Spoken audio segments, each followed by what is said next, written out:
Hi, this is Chris from Total Parts Plus, and today we have a 2011 Jeep Cherokee Sport. Stock reference number 5011. The shape runs from the 11th month 2007 through to the 10th month 2012. It has a 3.7 litre V6 petrol engine backed by an automatic 4-drive transmission.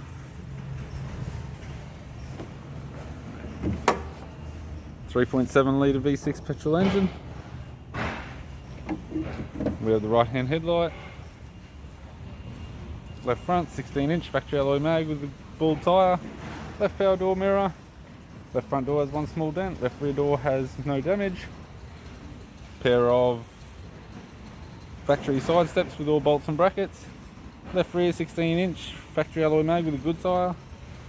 We have the left hand tail light. Tailgate has a couple of small dents. Hayman and Reese towbar supplied with all bolts, brackets, loom and module. Right hand tail light.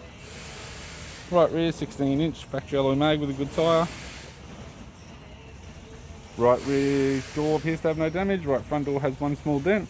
Right side steps sold as a pair with all bolts and brackets, and a right front 16-inch factory alloy mag with a good tyre.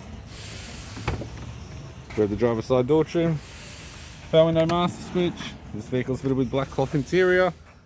Automatic type console, automatic gear shifter, heater control, single stack CD player, interior mirror, courtesy lamp, left sun visor, right sun visor, instrument cluster, and a tidy 3-spoke leather steering wheel with cruise audio and phone buttons. I'm Chris from Total Parts Plus, and I'd like to thank you for watching this video.